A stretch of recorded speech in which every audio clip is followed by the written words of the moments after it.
Wrong arrow. There we go. So, good afternoon, everybody. My name is Mark Hoimyr. My wife, Laura, and I own and operate Box H Farm. We are located way down south in central southern Saskatchewan, and right around the town of Gladmar. We're just 12 miles north of the U.S. border, down on Treaty 4 territory. So we manage about 5,500 acres of grasslands. That's a combination of a little over half of that is native prairie. The remainder is cultivated land that's seeded back to perennial forage, and a little bit of annual forage that we use for winter feed as well. You can see from the picture, we live on real true prairie. So it is not many trees, it's very rolling. We've got all sorts of natural wetlands and sloughs and hills. When it rains, we've got way more sloughs and wetlands. But it is fantastic country for raising cow-calf, and that is the primary enterprise of our farm. We also do finish a little bit of livestock on grass and market it directly to consumers.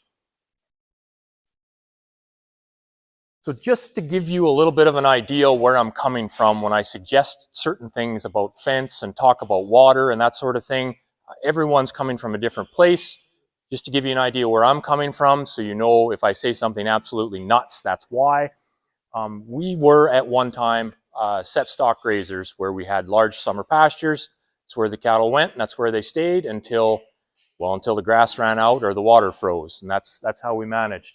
We've moved slowly and steadily along the path through rotational grazing, higher intensity cell grazing, until now we implement a very intense, mobbed up style of grazing where we take quite a lot of the forage, not always dissimilar from the picture on the notorious picture on the right that Bill showed, but we also incorporate a very extended rest period with that. So that's kind of where we are grazing right now. So it's tough to talk about water and fence without talking about how important it is to manage the grass and the benefits of rotational grazing. A lot of this stuff got touched on by Dustin. Really, the best way for you to manage and improve the land is to be able to control the livestock.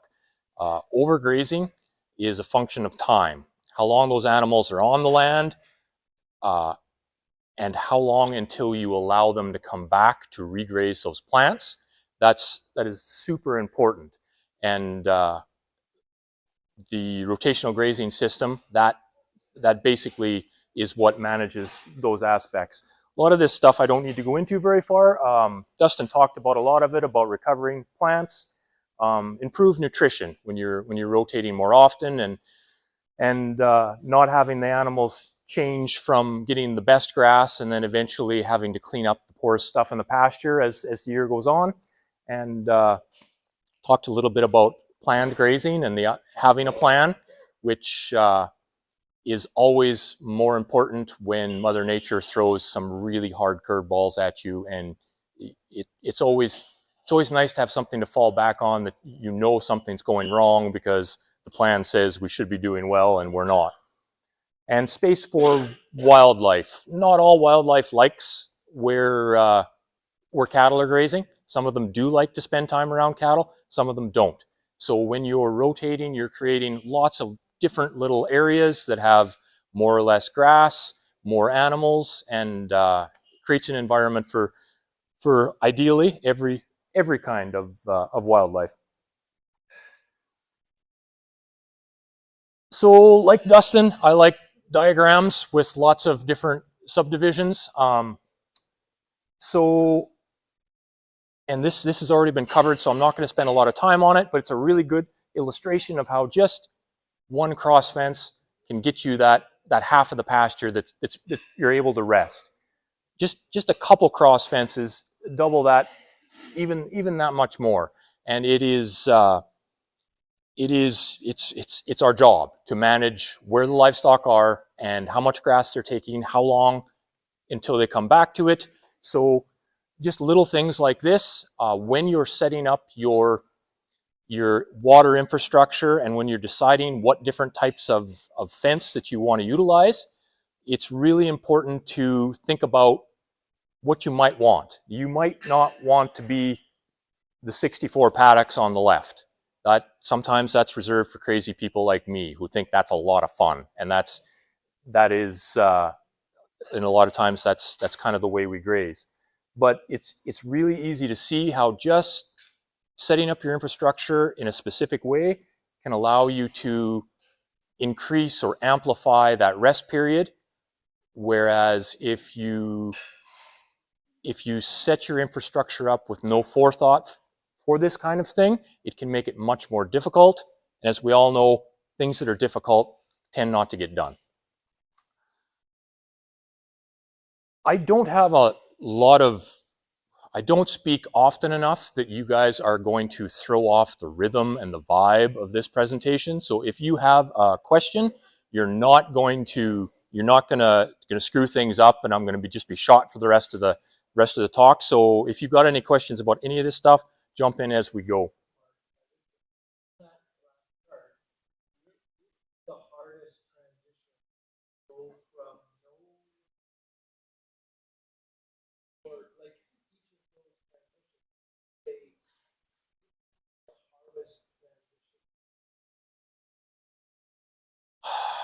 Probably the first one is the hardest to learn in the manner that you have to decide it's important enough to do, and that it's easy to have the infrastructure to not do anything and to just have them there because you needed that in the first place. But as soon as you start any kind of rotation at all, yeah, that's kind of the main hurdle. And after that, you're addicted, and you just, well, I'll just cross fence it once more this year, just one more time, and then pretty soon, you're the guy in the corner that nobody will talk to because all you want to do is talk about temporary fencing and rotating cattle. But that's why I came here and why you're all being forced to listen to this. So I'm going to be pretty vague in general. If I get specific, we'll all need sleeping bags. So, like I said, if there's specific questions about any of this, just jump in. When it comes to water, it's such an important part of the grazing plan, and everyone who struggles with water knows that all too well. These are things you already know about the considerations, number of head that you're going to be throwing in there, always with a buffer zone, because in a perfect world, you're managing awesome, and it's going to be more than you think it is. The water requirements. A cow with a calf on takes a lot more water than a yearling does, and everything takes more water in August than they do in April. So things like that are really important as well. There's different types of watering systems that work awesome in the summer, and as soon as the water starts to freeze, will give you nothing but trouble. So you have to manage not only the quality and the quantity of the water that you're going to be using, but also the time of year that it's going to be happening, because as someone who uses a lot of shallow buried pipeline, once it gets cold enough, it's just a fight. And yeah, so those are just some considerations just to gauge the room. When we talk about water use in pasture, what are you guys working with? Because it's all fine for me to tell you about what I use so far away that most of you probably consider where I live the United States. But what kind of water resources do you have? Like, so when we talk about water for livestock, do you guys, surface water, is that a lot of what everyone is using? So quick show of hands, surface water, is that what you're, okay, so that's a bunch. And I'm including dugouts in there, but how about well water? A little bit of well water and any pipeline stuff? Okay, so surface water is it can be one of the easiest methods to water cattle with, because it's there, it's natural, it usually gives you a ton of capacity because hopefully it's a very large water body. The problems with surface water start to come in when we talk about the sensitive areas of the pastures, the riparian areas around them. The fact that anyone who's got livestock knows the best tasting water is 2 feet past the last cow that drank. So there can be quality problems that way. But it is, yeah, if you have surface water, it is fantastic. Now, unfortunately, surface water doesn't naturally occur in the center of every pasture that you have, which is too bad and can be a challenge. But all of these systems tend to be a result of the context that we're working in, what we've got as far as resources. And if you've got surface water in the land that you're managing, there's a way to manage it and to make it work. So bottom left-hand corner there is an off-site water or a solar system. When it comes to getting the livestock away from the riparian areas and to helping improve the quality of the water, they work fantastic. They are an added complexity to an extremely simple system, which is the surface water, because they include pumps, they include solar panels and batteries and valves, and when they don't work a lot. And they can be very frustrating. So whether or not you allow the livestock additional access to the surface water with this, and it is possible to train animals to utilize this type of system, a tank outside of the water, and basically to prefer it over going to surface water, while still leaving them access for the times when things go terribly wrong. And they always go terribly wrong at some point in time, usually when you're gone to a conference like this. One thing I will say about surface water, whether it is dugout water, the larger the water body, running water, if you've got running water, please don't tell me, I'm too jealous and I don't want to talk to you. The quality of surface water is often assumed to be high quality, but it isn't necessarily high quality, and it doesn't necessarily stay the same over the course of the year. So the Ministry of Ag has an excellent resource that allows you to test for things like nitrates and total dissolved solids. I highly recommend, if you've got surface water, especially dugout water, testing early in the year and also testing a little later in the year when nutrient levels can build up because of just less water overall, as well as the heat can evaporate and leave you having some pretty concentrated nutrients. So it's just a good idea to keep in mind that it's not necessarily high quality water just because it's surface water. Hopefully it is, but not necessarily. The system that we utilize, the top two on the right there, a pasture pipeline. We run about 12 or 13 miles of shallow buried pipeline. So that's about 1.5 inches diameter, about 1 foot in the ground. And we run it to those big mine truck tires that are cut off. It is a pressure system, so we run it from a well. We also have another system that we run off a wet well that feeds out of a dugout. So there is a few different options there, but we do use grid power. So it's 110, a submersible pump that powers this. And I don't think there's going to be much of an argument when you have the option of reliable power, plug-in power. It's always the best option, but that's not always the case. Some pastures are remote. Some pastures just aren't near where there's power, and it's not an option. So you've got to do other things. We really like the pasture pipeline system because of the way it's allowed us to basically put water in the center of every pasture that we manage. And because of the way that we typically get dry cycles, it's allowed us to graze Graze parts of our land that if we didn't have it, we wouldn't have been able to graze for probably the past 2 or 3 years. It's been a real lifesaver in that way. Not to mention that centralized water makes cross fencing much easier. Um, that, in a nutshell, is kind of all I prepared for on water stuff. Does anybody have any questions? I know this is really vague. It's super tough to go into details, so I thought I'd just let you guys ask questions. Your shallow underground pipeline frost issue. Yes. And not even so much frost as we push it. We'll start using it as quick as April and utilize portions of it as late as November. Um, the pipeline inside or underneath the ground is not usually the issue. It's every place that it comes up out of the ground is a problem. And You have to get rid of the water out of the pipeline for over winter, yes, yeah, we do. We blow the lines clean.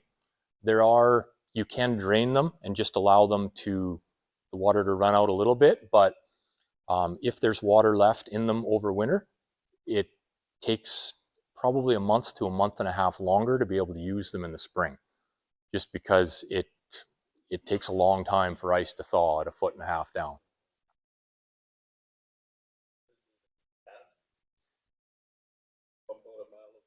No.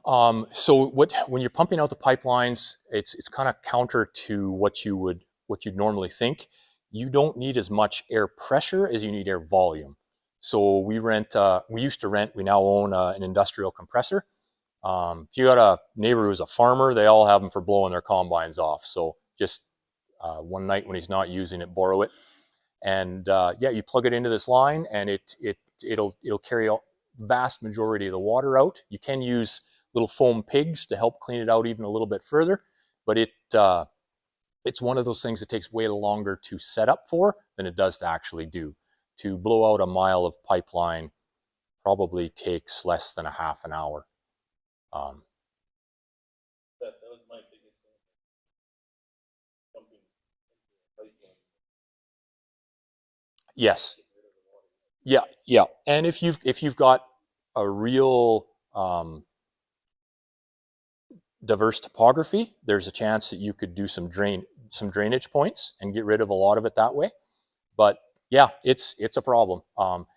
You can leave water in them over winter.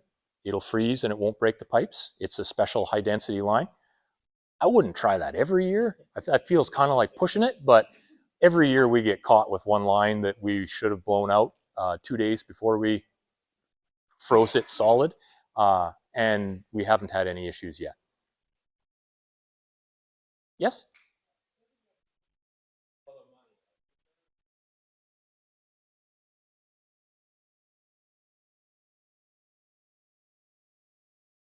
Yes. So the Farm Ranch Water Infrastructure Program has been going on for quite some time through the Ministry of Ag. It's part of the used to be CAP. What is it now? SCAP.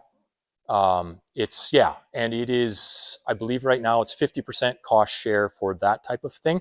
I think it still works for solar systems. Maybe off-site solar systems. I think it might. I'm not entirely sure, but I think that's still, it works for digging dugouts and vast majority of water infrastructure.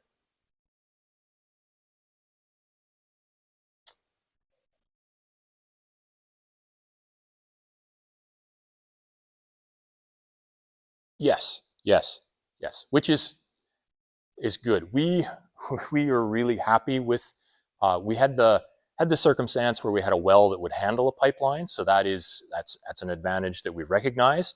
But these troughs and the pipe that we put in the ground, there's components that may wear and break down over time, but those tires are indestructible. The things the livestock do to them is insane, and they don't even budge. And everyone knows how long poly pipe lasts in the ground if it's put in well. So uh, we're really hopeful that it's a super long-term investment. 10 minutes left. Okay. So fencing. I got to speed this one up because I could go on forever about how bad barbed wire is. I uh, I have a preference towards electric fencing, so please, in all my comments, take that in mind. Uh, Differences between electric and barbed wire. One of the biggest fundamental differences is that barbed wire is a physical barrier. You've got sunken corner posts, super tight wires, sharp barbs on them. They physically stop the livestock from getting through. Electric fence is much different. It is a psychological barrier. So the snap, the shock that a livestock get is not enough to really stop them from doing anything. The wires aren't tight enough to stop them from going through. What it is it scares them. It surprises them and they don't like it, and that keeps them back and away from the fence. So that is also that shock and surprise is a lot of the reason that a lot of ranchers don't care for electric fencing, because it also keeps them away from the fences, and they don't really care to manage that. There's some really big differences between the two types of fencing, but the advantages that I see that electric fencing has, assuming that you're in an environment and in a context where it will work for you, is the cost of the fence. When you don't have to worry about keeping your wires tight or physically restraining an animal, you can, in our area, we can double or triple our post spacing, which really makes the cost of building a fence quite a bit cheaper. And that also is one of the biggest costs when it comes to maintaining a fence. So repairing the posts down the line. And it does really change the cost of the fence. As well, you can usually get away with at least one less wire on electric fencing. So the cost of the energizer is definitely an issue. Just like with a pressure system, if you can get near power, you can get a fantastic, a much superior fencer, but there's a lot of really good battery solar powered fencers as well that will do the job. One of the reasons I lean heavily towards electric fencing is because it lends itself easily to cross fence. You can use barbed wire to cross fence. Lots of people do, but if you want to keep putting up more fences and maybe do a little temporary and other things, the electric fence as a perimeter will really help you simplify that whole process.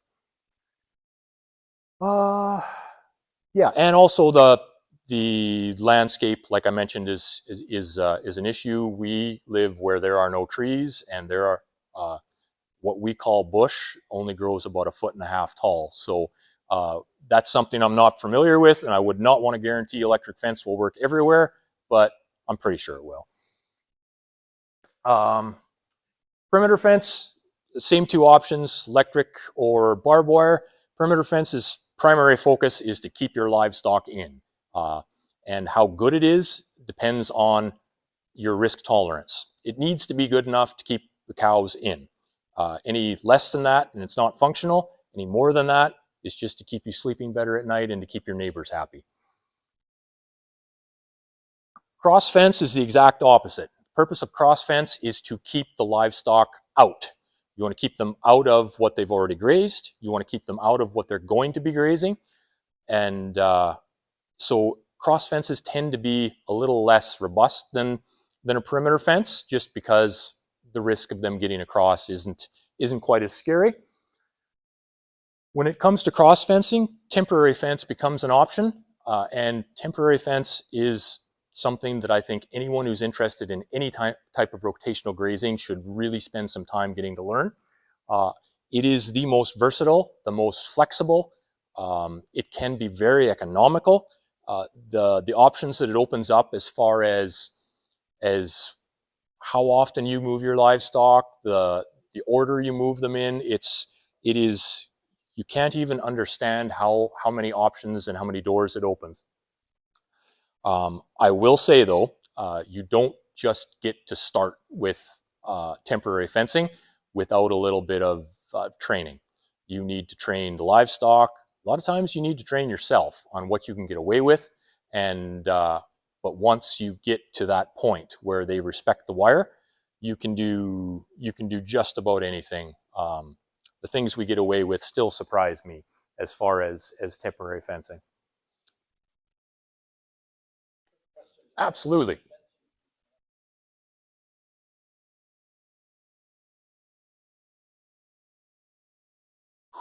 I do not have any.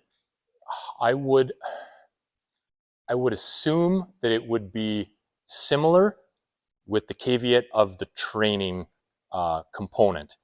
The only time that we really get into any trouble right now is if anything on the place is moving fast enough that they don't see the fence before they're partway through it. I know bison occasionally will. Bison have a little bit more of a flight zone, and they can be a little more animated that way. So that, but there are people that are doing it. I know of a fellow in Manitoba who's used electric fence to rotationally graze bison.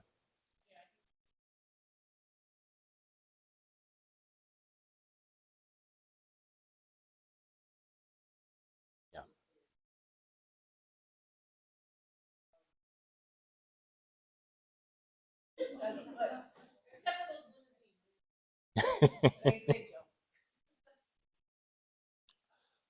So this is when it comes to rotational grazing, this is like the starter paddock, or the starter example for cell grazers. So the perimeter fence is electric, and the interior, of course, the water trough is in the middle, where it just happens to be in every single pasture everyone owns. But call this a wagon wheel style, and it's most common because it's a good way to start, and it allows you tons of different options as far as how carried away you want to get. You can just subdivide that into two if you'd like, or you could divide it into four, or there you see it's into six. You could go 8. Once you get excited, you can go into 16 or even more. The drawback, one of the benefits of this is that it's all nice and tight moves. Everything is really close. It's nice and easy. You could put 16 paddocks in here and only have 3 different electric portable fences to go along with it. You don't need to put them up everywhere. You can pick them up and go as you go. One of the drawbacks of these is you tend to get a lot of impact in and around the trough. So that is one example. And this is kind of an example of strip grazing. So this is kind of what we utilize right now. So a water source will be central-ish, say along one side, and an alley is erected to get yourself access all the way down one side of the pasture, and you graze strips away from that, subdividing those strips to whatever the need is, whether you want to divide it into 3 or 2, or just have one single strip. And that's going to be largely to do with how many cattle you've got, how fast you want to move across, and a bunch of different things. This is typically done with a lot of temporary fencing, and it's definitely one of the more advanced, and one of the ones you don't want to jump into right away, because when your livestock aren't trained for this sort of thing, there's a lot of corners that they have to go through, and it can definitely cause some problems. But it allows you to very highly utilize the grass, utilize high volumes of it, and to increase your rest period substantially, because you're just on one piece for a short amount of time. They are allowed access back for the remainder of the strip, but after that, the grass has ample time to recover. I'm hustling. Oh yes, setting goals, because anytime you come to a workshop to talk about grass and fence, you want to talk about goal setting. But it's important. Talked a little bit about that earlier, how every pasture has things that you really like about it, that you want to protect, and things that you want to improve.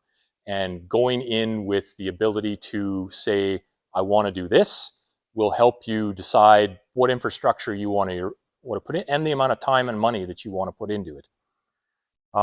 Because the management aspect of rotational grazing comes before the grazing part.